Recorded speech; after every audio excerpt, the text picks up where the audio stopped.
Hey, what's up guys? So today I'm here with Etienne once again. I've seen Etienne last year. He came to Singapore. Is it last year? Yeah, it was last year, yeah. And now we are here again, and probably next year we are going to do this. It's a repeating event every year. Yeah, it's a repeating event every year. Yeah. So your viewers, they're very young. What advice would you give people who want to become young millionaire traders? You gotta figure out first of all what you're really good at and what you're not good at. But there are things that I'm not good at, right? And so you want to focus on these things to become better. So one of the things I'm really not good at myself was like creating relationship with people. So I had to force myself to go out and reach out to people. Because ultimately people you spend your time with are the ones that help you with your goals. And you become like the people you surround yourself with. And right away with this, I've seen my success kind of grow over time faster. As opposed to being yourself alone at your home, trying to work out yourself and making things work yourself, you're much better with people, having people around you that have the same goals and or actually the same thing.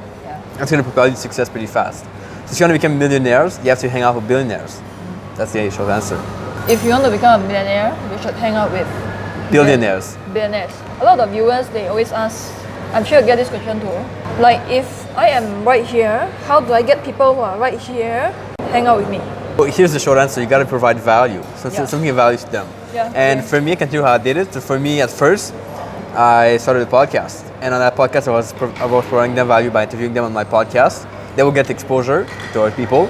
I will get their advice. Right? So it's kind of an exchange of value. They will get something, I will get something.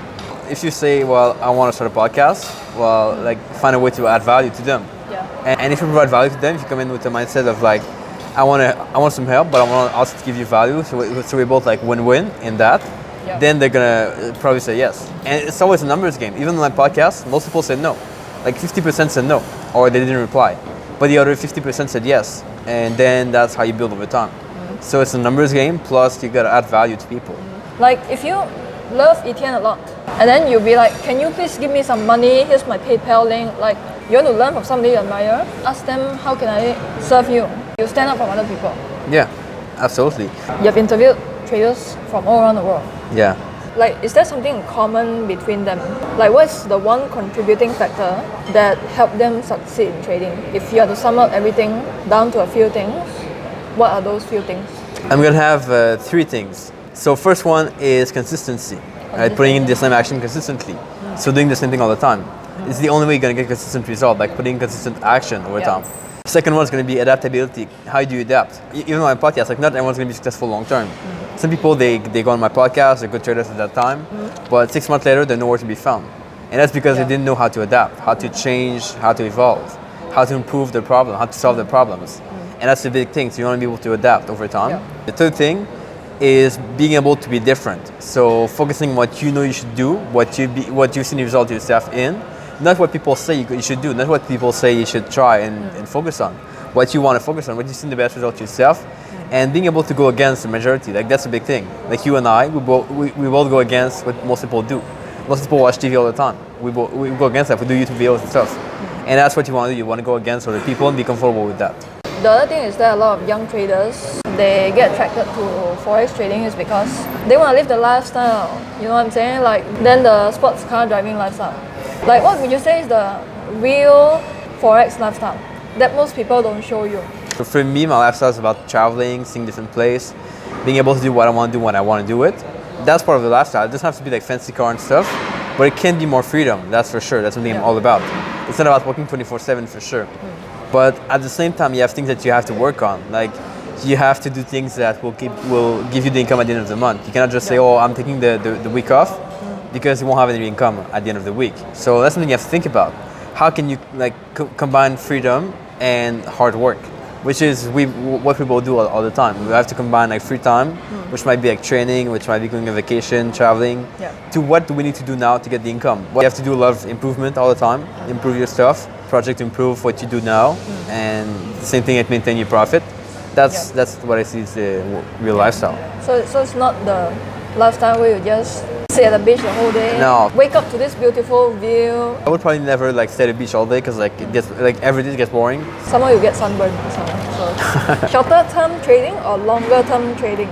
There's no answer to that. So it depends of 2 things: what you can do, and what your personality prefers that you do. The first question to ask yourself is like, can you do it, right? So can you day trade if you have a full-time job?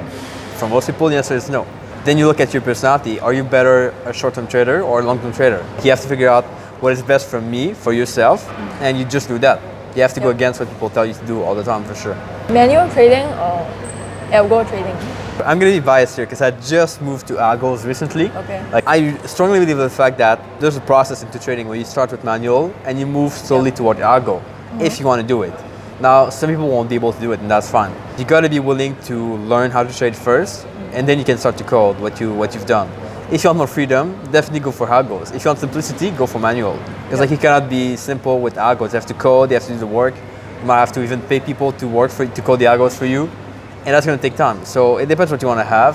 Depends what you prefer. Again, but I'm strongly like toward algos now because I've seen the power of them. I've seen how much time you can free up, how much focus you have more for your stuff you want to focus on. So definitely for me, algos. But you gotta be careful and think it twice. So algo is not for everybody. Of course. Same thing for manual, it's also not for everybody. But it's really hard, I think, to start with only algos and not do manual ever. Because the thing is, like, you can grow a lot more doing manual trading. Because like you see your flaws, you see how you can improve, you see your challenges that you face. That is a way to grow in life and in trading. In algos, you can't really do that. It's like you have a script doing trades and like how you want to improve. You can improve your algos, but really you can improve yourself. There are a lot of strategies that beginners can pick when they first start out. What would you advise beginners to learn first on day one? So I think you better learn mindset first. And once you understand how traders think, what stuff they think about on a daily basis, like what they talk about, and you hear them a lot, like that's coming up by hanging out with traders. Like you hang out with them, you see how they think.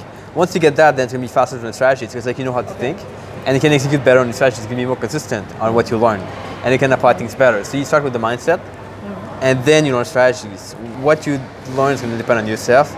You like price action indicators, patterns, Elliott wave, Gantt, and you see if it works or not. Might not work, and if it doesn't work, it's not your fault. Make it different, tweak it, or adapt it to learn something different, and then that's gonna make a difference. So pick whatever that's comfortable for you first. Yeah.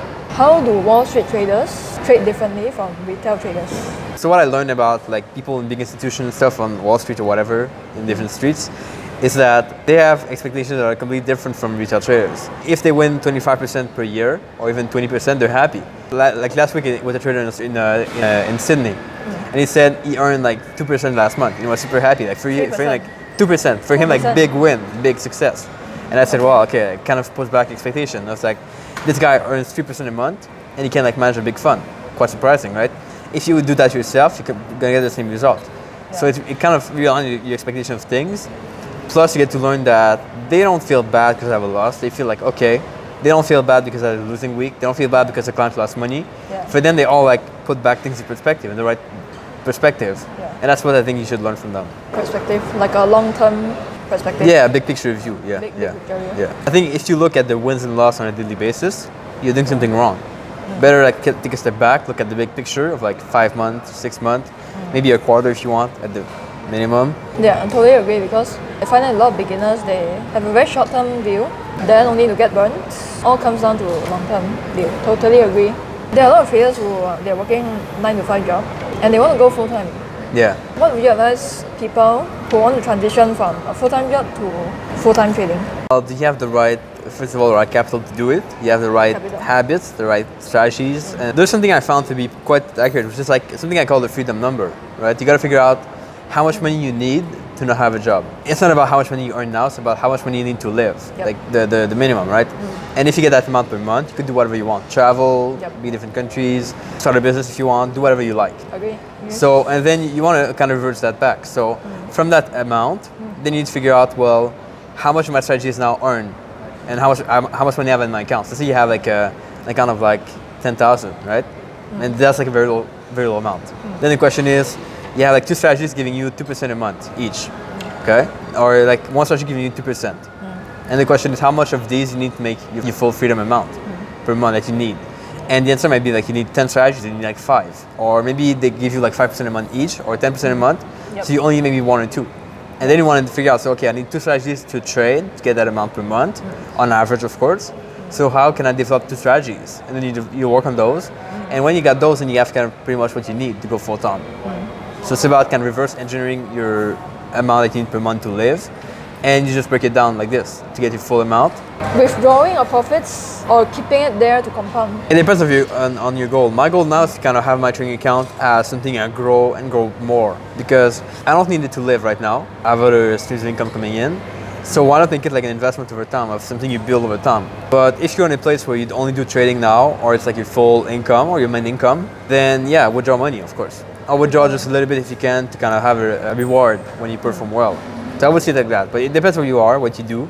Okay. I personally prefer not to withdraw too much, to build it over time, but that's because I'm in a place where I cannot withdraw money and I can just live off other things, other stream of income I have. But if you're in a place right now where you cannot do that, then yeah, withdraw a little bit. Or if you're just starting out and you need like encouragement, withdraw a little bit over time as you perform good.